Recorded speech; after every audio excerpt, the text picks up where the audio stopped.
하나님께서 너희 마음에 계시게 하옵시고의 이 부분을 살펴보려고 합니다. 우리 성도들의 심령에 이미 우리 예수 그리스도께서 들어와 계십니다. 바로 이것은 우리 성도의 심령 속에 천국이 이루어짐을 의미합니다. 천국은 영토적인 개념이 아니라 다스림의 개념이라고 말씀을 드렸습니다. 예수 그리스도의 통치를 받으며 그분과 함께 가는 것이 천국입니다. 그래서 여전히 슬픔과 고난과 어려움과 환난이 있는 이 땅에서도 오늘 저와 여러분을 위시한 우리 모든 믿음의 성도들은 천국을 맛보며 경험하고 있습니다. 우리가 예수를 믿고 나면은 세상에서 즐기던 많은 것들이 시시해지는 경험을 합니다. 예수를 알기 전에는, 믿지 않았을 때는 이것도 즐겁고 저것도 즐겁고 이렇게 딴 세상처럼 느껴졌던 것들이 주님을 알고 나서부터는 모든 게 시시해지기를 시작을 합니다. 마찬가지로 예수님이 누구인지를 깊이 알고 그 예수님과 함께 가고 그 예수님의 통치를 받는 것이 얼마나 감격스러운지를 안다면 오늘날 사람들이 갖고 있는 이 천국의 상이 시시해집니다. 왜냐? 사람들은 보편적으로 세상의 것으로 천국을 그리고 있기 때문입니다. 하나님께서 우리에게 그 나라에서 할 일을 이 땅에서 미리 할 수 있는 시간을 주셨습니다. 그게 뭘까요? 그것은 하나님을 찬양하고 하나님을 예배하는 일입니다. 그러므로 우리는 이 땅에서 예배를 통한 천국을 경험을 해야 합니다. 예배를 통해서 하나님의 주시는 마음의 기쁨과 평강, 행복, 안식, 즐거움, 예배를 통해서 우리가 누려야 된다는 말씀입니다. 하나님의 백성들이 모여 함께 드려지는 이 예배야말로 천국의 삶을 미리 맛보는 공식적인 시간입니다. 여러분, 주일날 하나님 앞에 나와 예배하는 것이 즐거워야 됩니다. 기쁨이 되어야 됩니다. 행복 자체가 되어야 됩니다. 그런데 어떤 분들은 그래요. 주일날 예배 드리는 것이 마치 도살장에 끌려가는 양들처럼 소처럼 개처럼 그렇게 싫어하는 그런 사람들도 없잖아. 우리 주위에 있습니다. 오늘 여러분들, 오늘이 주일이구나, 하나님 앞에 나가 예배하는 날이구나, 기쁨으로, 즐거움으로, 감사함으로 기대하면서 오늘 예배에 참여하는 모든 우리 성도님들은 그 시간부터 천국을 맛보고 있다는 사실입니다. 여기서 우리가 예배를 별로 중요하지 않게 여기는 사람들은 천국에서도 별로 기쁘지 않을 거예요. 그래서 작은 일만 있으면 아무렇지도 않게 예배를 빼먹는 사람은 천국을 아직 맛보지 못한 사람입니다. 천국을 맛본 사람은 교회가 모이는 자리를 삼아오고 또 기다려줍니다. 아무리 선한 일을 많이 하는, 그러니까 교회 일을 열심히 한다 할지라도 우리 삶 속에서 예배를 중요하게 여기지 않는 사람은 아직 복음에 대하여서, 천국에 대하여서 정확하게 알지 못하는 사람입니다. 우리 자신들 스스로 한번 물어보시기 바랍니다. 오늘 내 자신이 이 자리에 앉아서 기쁜지, 즐거운지, 아니면은 도살장에 끌려 나왔던 소처럼 그런 생각이 드는지 한번 자신을 점검해 볼 수 있기를 바랍니다. 여러분, 천국의 상은 영생이라고 말씀합니다. 영생이 뭡니까? 요한복음 17장 3절에 영생이 뭐라고 말씀하고 있습니다. 한번 읽어봅시다. 영생은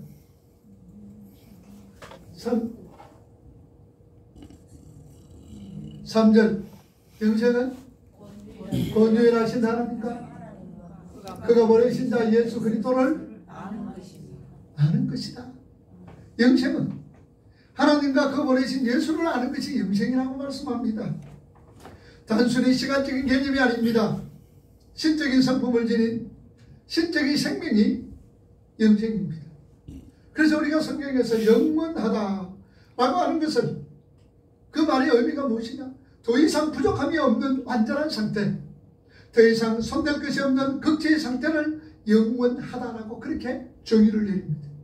그러니까 영생은 하나님께서 우리에게 한 번에 주신 것이기도 하지만 우리가 이 땅에서 얻어 나가야 하는 것임을 또 말씀을 하고 있습니다. 한 번에 우리에게 영생을 줍니다. 그렇지만 이 땅을 살아가는 저와 여러분들에게 있어서는 또 하나씩 예수를 알아가고 하나님을 알아가는 그런 어떤 하나씩 얻어가는 그런 것이 영생이다라고 말씀을 합니다. 그 완성된 신적 성품을 포함한 신적인 생명을 향하여서 우리는 매일매일 수고하고 노력하셔야 되는 거예요. 로마서 6장 22절 한번 보세요. 뭐라고 말씀하셨습니까? 로마서 6장 22절. 그러나 이제는 너희 죄로부터 해방이 되고 하나님께 종이 되어 거룩함에 이르는 열매를 맺었으니 그 마지막은 무엇이다? 영생이다. 그 마지막은 영생이다. 마지막 목표 지점이 영생입니다. 영생은 이렇게 우리에게 이미 주어진 것이지만 마지막까지 우리가 이루어내야 할 목적지다 그 말입니다. 예수님께서 십자가 지시고 죽으신 다음에 그냥 하늘에 계신 것이 아니죠. 이 땅에 그의 백성들과 그 완성의 날까지 함께 하시겠다고 주님은 말씀합니다. 마태복음 28장 20절 말씀해 보면은 내가 너에게 분반 모든 것을 가르쳐 지키게 하라. 볼지어다 내가 세상 끝날까지 너희와 항상 함께 있겠다. 세상 끝날까지 오늘 우리 믿음의 성도들과 함께 있겠다고 주님은 약속하셨습니다. 주님이 왜 우리와 끝날까지 함께 하셔야 할까요? 그것은 우리가 가야 할 목적지가 있기 때문입니다. 우리의 목적지가 있기 때문에 우리 주님께서 함께 하시면서 우리를 끌고 가시기 위해서 우리와 함께 하겠다라고 말씀을 합니다. 뿐만 아니라 요한복음 17장 2절 말씀해 보니 아버지께서 아들에게 주신 모든 자에게 영생을 주게 하시려고 만민을 다스리는 권세를 아들에게 주셨었다라고 말씀을 합니다. 우리의 영생은 위해서는 십자가 사건과 함께 권세를 가지신 우리 예수 그리스도의 도움이 필요하다라는 말씀입니다. 우리는 예수 그리스도의 십자가에 의해서 출생했습니다. 다 이루었다. 테텔레스타이. 하나님은 예수 그리스도로 통하여서 저와 여러분들의 구원을 다 이루었습니다. 그 십자가로 통하여 우리는 출생하셨습니다. 그러나 성장하기 위해서 주님께서 권세를 가지시고 우리와 함께 하시는 겁니다. 그렇게 우리가 하나님께서 원하시는 분량만큼 자라가는 데 있어서 유일한 길이 있다면 하나님을 알고 그의 보내신 예수 그리스도를 아는 것이다 그 말씀입니다. 에베소 4장 13절 말씀 한번 보세요. 뭐라고 말씀합니까? 13절 읽어봅니다. 우리가 다 하나님의 아들을 믿는 것과 아는 일에 하나여 온전한 사람을 이루어 그리스도의 장성한 분량이 충만한 데까지 그리스도의 장성한 분량에 충만한 데까지 이르도록 하시기 위하여서 우리 예수님은 우리와 함께 하신다라는 말씀입니다. 이스라엘 백성, 하나님의 백성들은 홍해를 걷는 것에서 멈춰서는 되지 않습니다. 여러분 출애굽 구원이죠. 출애굽 엑스노스 구원입니다. 그리고 이스라엘 백성들은 홍해를 건넙니다. 여기서 멈춰서는 되지 않습니다. 이 땅에서 계속해서 그 하나님과 예수 그리스도를 우리가 알아가야 합니다. 이게 바로 신앙생활입니다. 이 신앙생활은 하나님과 예수님을 알아가는 모든 것입니다. 믿음의 조상 아브라함입니다. 하나님께서 갈대우리에 있는 아브라함, 바벨론 문화에 있는 아브라함, 제아카 우상의 도시 아브라함에게 하나님께서 본토 친척 아비 집을 떠나라고 말씀을 하시면서 하나님은 아브라함을 이끌어냅니다. 전혀 신앙이 없습니다. 하나님에 대해서 전혀 알지는 못합니다. 하나님께서 관건적으로 아브라함을 갈대아 우르에서 하나님은 불러냅니다. 그리고 아브라함은 가나안 땅에서 살다가 그 땅에 흉년이 들었습니다. 인간의 생각으로 에집트에 가면은 아주 곡물도 많고 풍성할 것이다. 그리고 자신들의 가족을 이끌고 에집트로 내려갑니다. 결단과 하나님이 원하는 것이 아닙니다. 하나님이 기뻐하시는 것이 아닙니다. 그냥 자신의 유익을 위하여서, 자신을 살기 위하여서 에집트로 내려갑니다. 그리고 내려갈 때 뭐라고 그럽니까? 자신의 생명이 두려워서, 죽을까 두려워서 자신의 아내에게 이제는 우리는 남매지간이다, 여보라고 하지 말고 오빠라고 불러라, 그러면서 내려갑니다. 에집트 임금에게 썼습니다. 왕에게 썼습니다. 내 여동생입니다. 그래서 에집트 임금이 사라를 취하기 위해서 많은 재물을 주면서 사라를 취하려고 합니다. 그럴 때 하나님이 나타나셨습니다. 에집트 임금이 하나님으로 통해서 얼마나 혼쭐 났는지 그 다음에 일어나서 빨리 데려가, 빨리 데려가. 그때에 아브라함은 하나님을 깨달았습니다. 그 에집트 바로 임금이 어떤 사람입니까? 지금 말하면은 세계의 제일 강국들이 다 모여있는 미영소 뿐만 아니라 러시아, 프랑스, 독일 다 묶어놨는 사람들보다도 훨씬 더 강한 나라였습니다. 힘 있는 나라였습니다. 그런데 그 임금이 쩔쩔댑니다. 그때 아브라함은 깨닫습니다. 하나님을 알게 됩니다. 이야, 세상의 어떤 임금보다도 어떤 왕보다도 하나님이 강하시는구나라는 걸 알았습니다. 그리고 생사 화복을 누가 주관하시느냐? 하나님이 주관한다는 것도 알았습니다. 그래서 여러분들 13장에 보면은 아브라함이 많은 재물이 있었습니다. 롯도 재물이 있었습니다. 그래서 둘이가 종들이 싸움하는 거예요. 좁은 터에서 불같은 정서입니다. 서로서로 좋은 풀을 얻기 위해서 싸움합니다. 그럴 때 아브라함이 부릅니다. 롯아 이리 오너라. 너와 나는 혈육이 아니냐? 그래서 네가 자하면 내가 우하고 네가 우하면 내가 자하리라. 그럴 때에 롯은 소돔과 고모라선 수할 땅과 같았고 에덴 동산 같다라는 애국과 같다라는 그 땅을, 좋은 땅을 택하여 갔습니다. 아브라함은 유다 광야 황막한 땅을 차지합니다. 왜 그렇습니까? 환경이 문제가 아니다라는 사실입니다. 오늘 우리가 살아감에 있어서는 결단코 환경이 문제인 것이 아니라 하나님이 함께하느냐 하나님이 함께하지 않느냐에 따라 있다는 거죠. 그걸 아브라함이 에집트에서 깨달았다는 얘기입니다. 오늘 이 자리에서 여러분들, 우리에게 주어지는 환경이 우리에게 축복이 문제가 아닌 것입니다. 그 환경이 우리에게 복을 주는 것 결코 아닙니다. 그 환경 속에서라도 하나님이 계시느냐 안 계시느냐, 열악한 환경이라 할지라도 하나님이 함께할 때 그것이 바로 만사 형통이요, 아무리 좋은 환경이다 할지라도 하나님의 그것이 없다면 만사 불통인 것을 깨달을 수 있기를 바랍니다. 아브라함은 그걸 깨달은 거예요. 그래서 네가 자하면 내가 우하고 네가 우하면 내가 자하리라 양보하는 겁니다. 뿐만 아니라 창세기 14장에 조카 롯이 잡혀갑니다.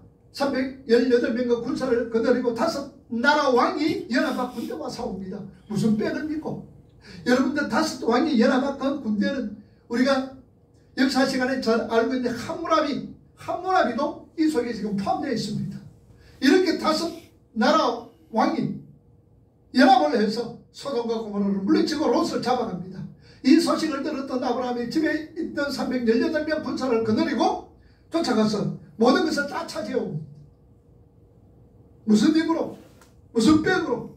하나님에 대한 지식이, 하나님을 신뢰하고 자기 목숨을 하나님께 의탁하는 자로서 아브라함은 점점 만들어간다는 사실입니다. 그리고 아브라함의 인생의 하이라이트는 바로 창세기 22장 이삭을 바친 모리아산이었습니다. 하나님께서 어느 날 아브라함에게 부릅니다. 아브라함아, 아브라함아, 네 아들 독자 이삭을. 그때 이삭은 100세 때 나무로 통해 아브라함의 나이가 18세 내지 20세 정도 돼. 그러면 이삭의 나이도 한 그 정도 되는 거예요. 청년이에요. 네 독자 이삭을 모리아산에서 바쳐라. 죽을 지경입니다. 하나밖에 없는 아들입니다. 그 아들로 인하여서 하늘의 별처럼 바다의 모래처럼 많아지겠다라고 하나님은 약속해 주셨던 언약의 아들입니다. 그 아들을 모리아산에서 제물로 바쳐라. 감당하기 힘든 일이었습니다. 그런데 아브라함은 그 일을 행하는 거예요. 아브라함은 그 말씀에 순종하면서 살아갑니다. 그 마음속에, 그의 삶 속에 어떤 신앙이 있었느냐. 히브리서 11장 19절 말씀을 여러분도 한번 보세요. 19절, 그가 이삭을 죽은 자 가운데서 다시 살리실 줄로 생각한지라. 비유컨대 그를 죽은 자 가운데서 도로 받은 것입니다. 아브라함이 어느 정도까지 하나님을 신뢰합니까? 죽은 자라도 살려내셔서 그 약속을 이루실 분임을 알았고 그것을 신뢰하고 거기에 순종했던 겁니다. 하나님을 아는 것은 참으로 우리에게 하나님을 신뢰하게 하고 하나님 말씀에 순종하게 하면서 목숨까지 바쳐 충성하게 만든다라는 말씀입니다. 다시 말하면 하나님의 다스림을 기꺼이 기뻐하는 자가 된다는 것이 아브라함의 삶이었으며 또한 신앙이었으며 이것이 바로 천국이다라는 말씀입니다.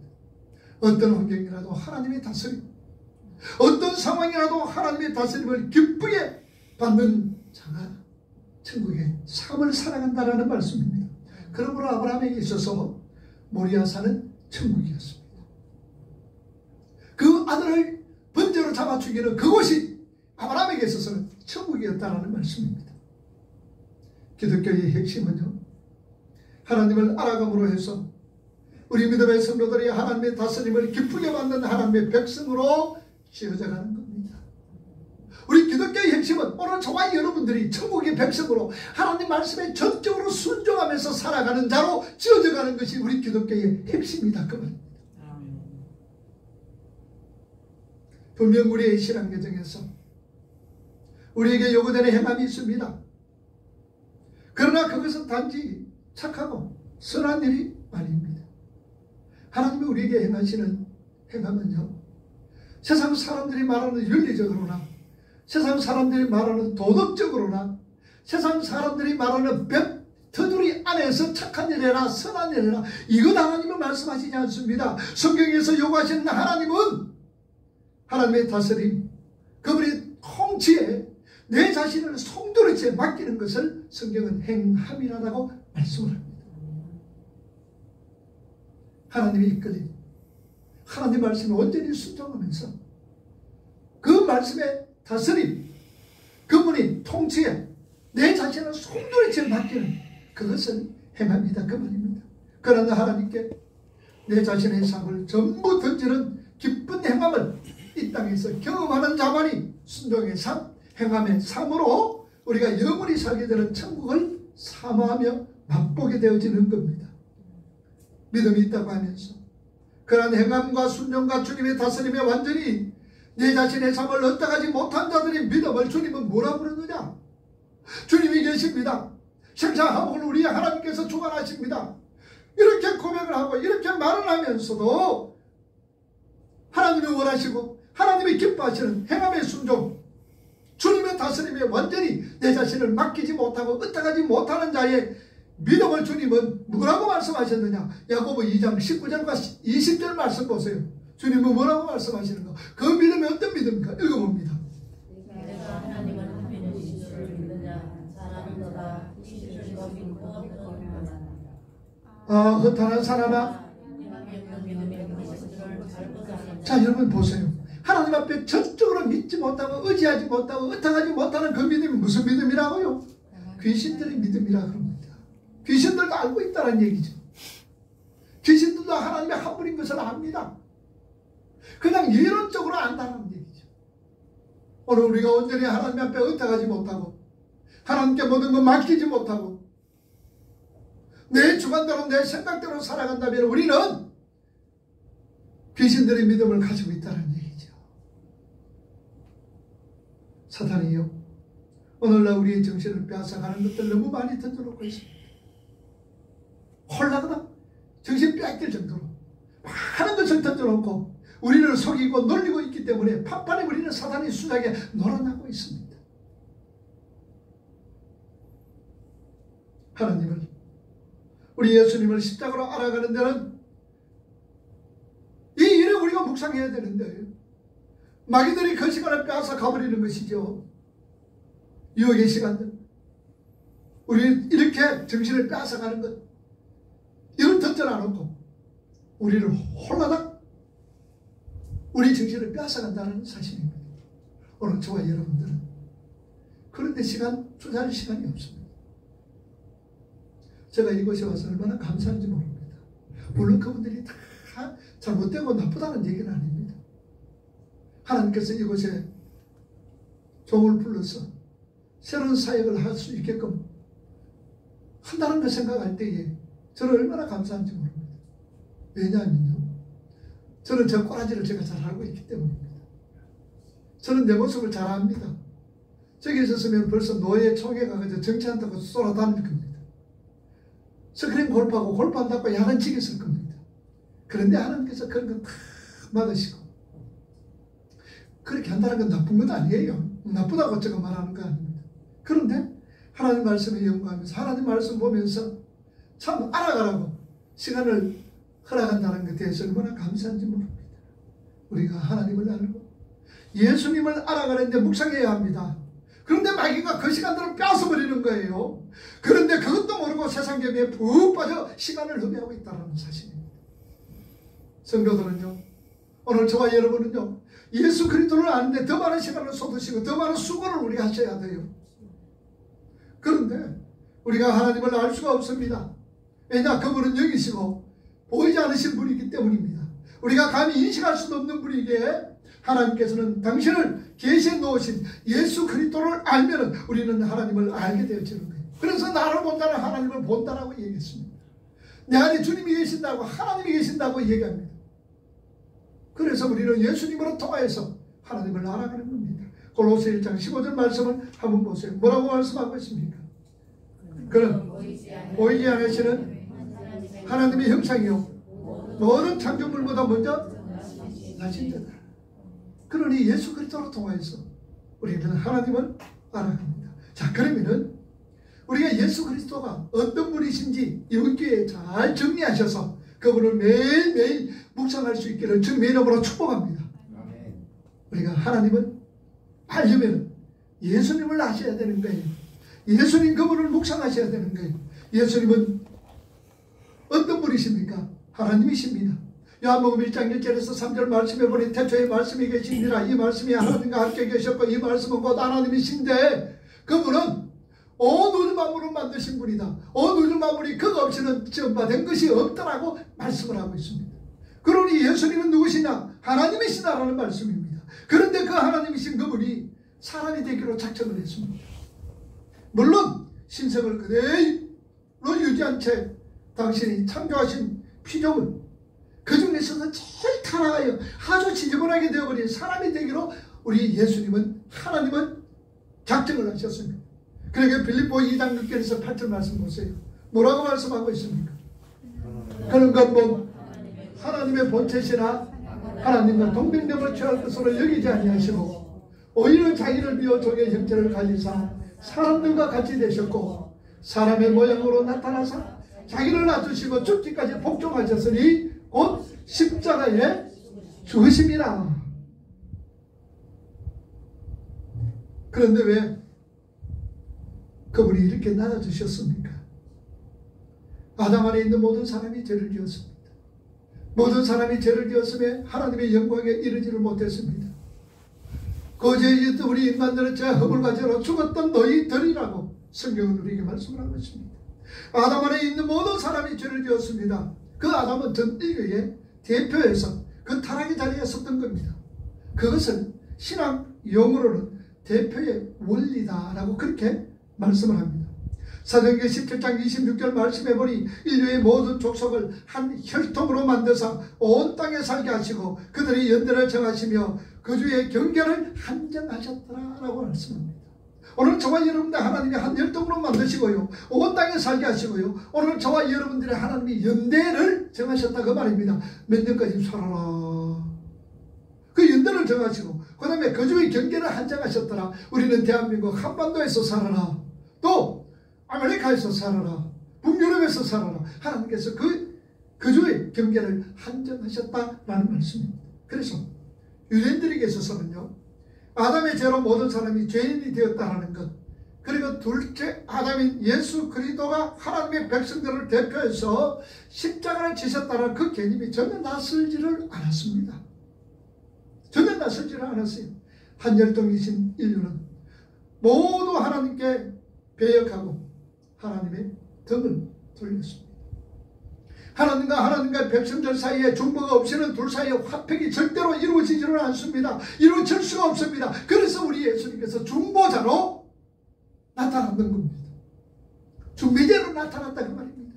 이렇게 중보자가 되시기 위해서는 죄가 없는 그리고 그럴 만한 자격이 있는 분이 중보자로 서야 합니다. 그러니까 우리는 말할 때 중보기도, 중보기도, 중보기도라고 그렇게 얘기합니다만 중보기도는 오직 주님만이 할 수 있습니다. 우리는 중보기도 할 자격이 없습니다. 중보기도가 될 수가 없습니다. 하나님과 우리 인간과의 중보는 누가 합니까? 예수 그리스도밖에 없습니다. 그럼 우리는 다른 사람을 위해서 기도하는 것이 무엇이냐? 도구. 다른 사람을 위해서 그냥 기도해 주는 것, 그게 도구입니다. 중보기도가 아닙니다. 물론 그렇게 뭐 중보기도라고 뭐 용어를 씁니다만 우리가 바로 알고 써야 된다는 사실입니다. 중보는 누구만이? 예수 그리스도만이. 하나님과 우리의 관계는 중보는 예수 그리스도만이 뭐로 통하여서 십자가로 통하여서 이루어졌다라는 사실입니다. 그래서 중보자가 되기 위해서 죄가 없어야 합니다. 그럴 만한 자격이 있는 분이 중보를 써야 합니다. 그러니 세상에서는 세상 사람은 아무도 없습니다. 오직 예수 그리스도 성자 하나님만이 가능하다는 말입니다. 그래서 하나님이신 예수님께서 중보자로 나서게 되어졌다는 사실입니다. 하나님과 죄인을 화평에 갈 수 있는 것은 희생제사로서도 되지 않습니다. 어떤 사람의 노력으로도 되지 않습니다. 오직 예수 그리스도께서 제물로 드려져야만이 가능하다는 말씀이죠. 그래서 6월절 출애굽할 때 6월절이 어린 양이 죽습니다. 세례 요한이 이 세상에서 복음을 선포할 때에 예수 그리스도를 보면서 보라 세상 죄를 지고 가는 하나님의 어린 양이라고 말씀을 합니다. 오직 예수님은 어린 양으로서 이 땅에 제물로 드려져야 합니다. 아담이 지은 죄 그리고 그 안에서 인류가 지은 죄를 담당하시려고 오셔야 하기 때문에 아담과 똑같은 사람이 되셔야 했던 겁니다. 그래서 하나님이신 예수님께서 영원히 사람의 몸을 입기로 하신 것입니다. 그것이 바로 하나님이 되신 즉 하나님의 영광, 하나님의 속성, 하나님의 성품이 나타난 성육신 인간의 몸을 입고 이 땅에 오신 예수 그리스도다 그 말입니다. 그래서 우리는 예수님을 통하여서 나타나신 그 하나님은 자신이 사랑하는 자들을 위하여서 영원하신 그분이 가장 낮은 곳으로 자원해서 가실 수가 있는 분이었습니다. 그분이 우리를 얼마나 사랑하는 줄 압니까? 그분이 얼마나 우리를 사랑하고 아끼는 줄 압니까? 여러분 아가서 4장 9절에서 11절 말씀 보세요. 이 아가서는 흔히들 말하기로 솔로몬이 연애 편지라고 얘기하는데 그건 아니에요. 하나님께서 우리를 얼마나 싫어하는 여인인 우리를 얼마나 사랑하는가. 솔로몬은 바로 예수님 하나님을 상징하는 거예요. 바로 그 말씀입니다. 한번 읽어봅시다. 내 누이 내 신부야 내가 내 마음을 빼앗았구나. 내 눈으로 한번 보는 것과 내 목에 구슬한 깨미로 내 마음을 빼앗았구나. 10절 내 누이 내 신부야 내 사랑이 어찌 그리 아름다운지 내 사랑은 포도주보다 진하고 내 기름의 향기는 가격 향품보다도 향기롭구나. 10절 11절 내 신부야 꽃방울이 떨어지고 내 열매들은 꿀과 젖이 있고 내 어백의 향기는 레바논의 향기 같구나. 이렇게 하나님 우리를 사랑하는 거예요. 우리의 의복 우리의 삶 전체가 하나님이 이렇게 사랑하는 거예요. 이렇게 우리 성도를 사랑해 주시는 그분이 하나님이시며 바로 예수 그리스도이십니다. 다음 시간부터는 시편을 통하여서 예수님이 어떻게 우리에게 나타났는가, 시가서를 통하여서 전도서를 통하여서 아가서를 통하여서 시편을 통하여서 전도서 아가서를 통하여서 우리 예수님께서 어떻게 표현되시고 나타나셨는가를 지금 계획 중 지금 기도 중에서 준비하는 것입니다. 이처럼 우리 예수님은 이렇게 낮아지시면서까지 우리를 사랑하시는 그 하나님의 그 사랑, 우리를 위하여서 우리 예수님은 우리를 위하여서 죽으러 이 땅에 오셨습니다. 십자가 지시기 위해서 이 땅에 오셨습니다. 그것은 창세전에 하나님께서 하나님과 예수 그리스도의 언약이었습니다. 그 언약이 바로 창세전 언약이다 그 말씀입니다. 우리를 살리기 위해서 예수 네가 인간의 몸을 입고 십자가에서 죽어야 돼. 하나님과 성부 하나님과의 예수님과의 약속이었습니다. 이처럼 우리 예수님은 스스로 낮아지시면서 우리를 사랑하시는 그 사랑의 하나님께서 우리를 위하여서 무엇 때문에 이 땅에 오셨습니까? 우리를 구속 살리기 위해서 이 땅에 오셨습니다. 이사야 53장 5절과 6절 말씀 한번 보세요. 그가 찔림은 우리의 허물 때문이라 그가 상함은 우리의 죄악 때문이라. 그가 징계를 맞음으로 우리는 평안을 누리고 그가 채찍에 맞음으로 우리는 나음을 받았도다. 우리는 다 양 같아서 걸어다가요 각기 제 길로 걸어갔거든. 여호와께서 우리 무리의 제한을 누구에게? 그에게 담당시켜 주셨도다. 그가 찔림은 우리의 허물을 인하며 그가 상함은 우리의 죄악을 인하미라. 그가 채찍에 맞음으로 평화와 채찍에 맞음으로 징계를 받음으로 우리가 남을 입었고 우리는 걸어다가여 각지 제 길로 걸어갔거늘 우리 하나님께서 우리의 모든 죄악을 예수 그리스도에게 담당시켜 주셨도다. 그 예수님을 얼마나 사랑하십니까? 그가 찔림은 우리의 허물을 인함입니다. 그가 왜 맞았습니까? 우리를 살리기 위해서입니다. 오늘 그 예수님을 저와 여러분 얼마나 사랑하고 있습니까? 얼마나 보고 싶으십니까? 그 예수님과 영원히 함께 살고 싶지 않습니까? 매일매일 그 예수님을 묵상하시기를 바랍니다. 아는 것으로 부족합니다. 매일매일 그 예수님을 여러분들 확인하셔야 됩니다. 사단이 주는 가짜 영광에 속지 마시고요. 마귀가 예수님을 높은 산에 가서 천하만국과 그 영광을 보여주며 시험을 합니다. 그 영광은 가짜 영광입니다. 세상의 영광은 가짜 영광입니다. 세상의 힘은 가짜 힘입니다. 그 영광을 가짜 영광을 보여주면서 나에게 절하라. 그러면 내가 이 모든 것을 너에게 주겠노라. 오늘 우리는 이 말씀이 얼마나 기가 소비하고 있습니까? 그 가짜 영광을 보여주면서 사단에게 절하라고 얘기합니다. 그래서 우리 예수님은 그걸 거부합니다. 오직 하나님만 경배하라고 말씀합니다. 그것과 비교할 수 없는 진짜 영광이 있기 때문입니다. 오늘 저와 여러분들 마찬가지입니다. 세상의 영광과 비교할 수 없는 영광이 우리에게 주어진다는 사실입니다. 우리가 그거 보면 살아가자는 얘기입니다. 여러분 편안함과 평안함 바꾸지 마세요. 여러분 편안, 육신의 편안, 여러분 육신의 편안함 이 마귀가 주는 거예요. 육신의 편안함. 그래 몇 년까지 주겠습니까? 여러분 사람은 이 세상에 사람은 몇 년까지 육신의 편안함을 가지고 살아가겠습니까? 길어야 50년도 못 살아갑니다. 그러나 평안은 영원입니다. 영혼의 평안함은 영원입니다. 우리 이거 바꾸지 말라는 얘기입니다. 육신의 편안함하고 영혼의 편안함, 마음의 편안함 이거하고 바꾸지 말라는 얘기입니다. 우리는 주님이 주시는 평안함을 좋아해요. 살아가야 할 자들입니다. 이 세상에 속지 말고 예수 알아가자 그 말입니다. 평화가 됐습니까? 평화로다 하늘 위에서 내려오네 그 사랑의 물결이 영원토록 내 영혼을 어떻게 덮으셨네. 요거 메모주다.